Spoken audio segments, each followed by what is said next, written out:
So I do Track wanna, 89 marker. I do want to explain the vision and having knowledge to recreate what we actually see and feel here. So I'm going to start with that.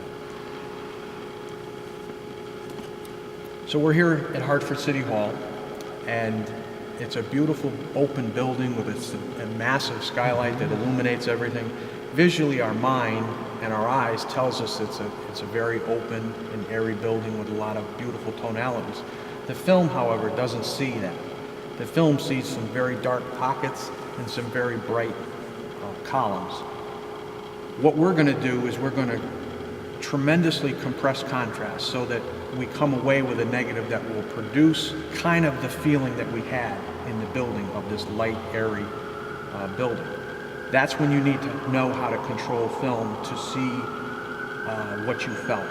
And I made this little example where this is a series of gray tones that kind of replicates what film can see and separate. These red marks are the toe and the shoulder, where tonalities begin to take on a disproportionate relationship. They're not a full zone apart. This little piece of gray tones is from black to white.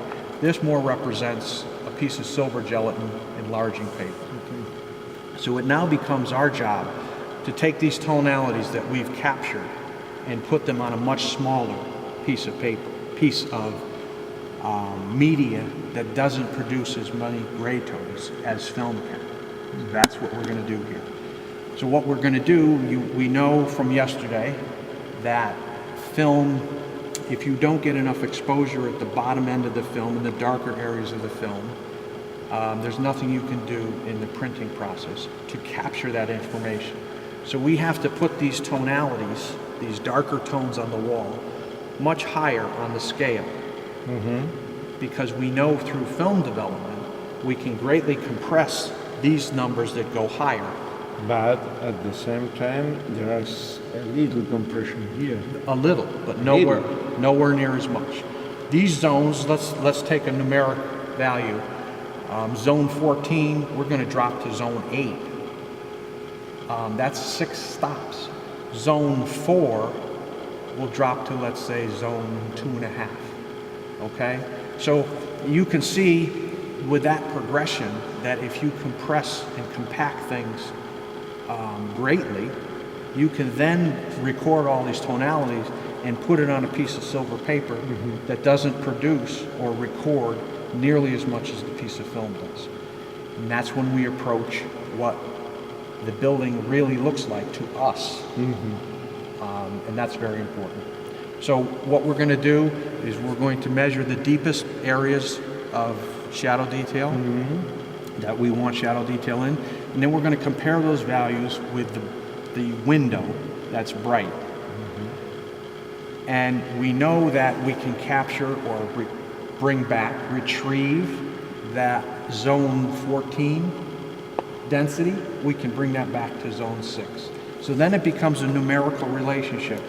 What happens when we put the bright window up on zone 14? Where does the dark values go?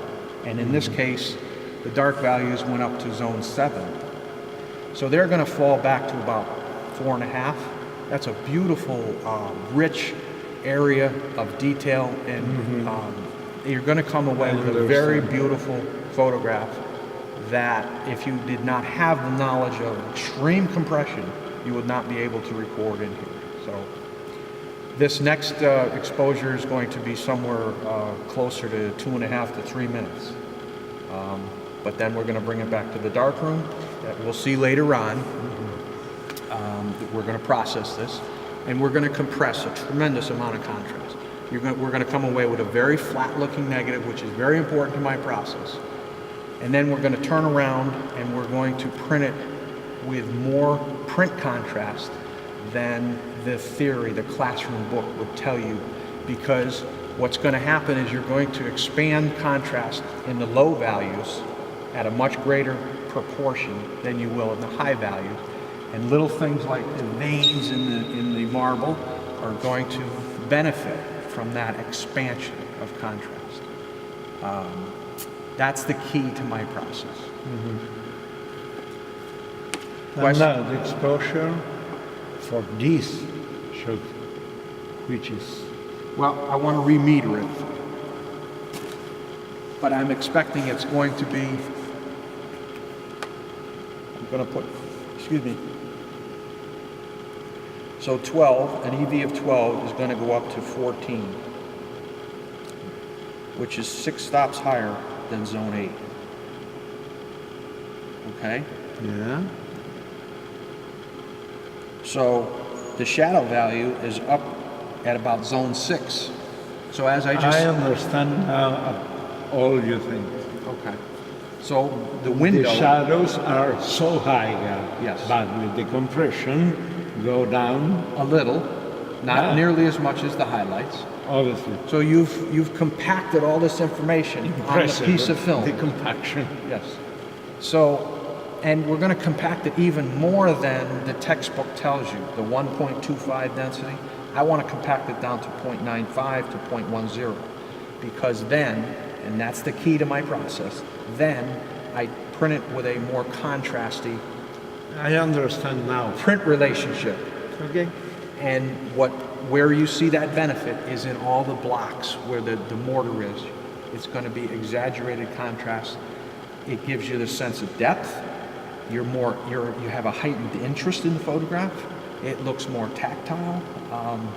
There's just so many benefits if you understand extreme film compression, and then that negative is designed with extreme film compression to be printed with an exaggerated sense of contrast. That's my process. Okay.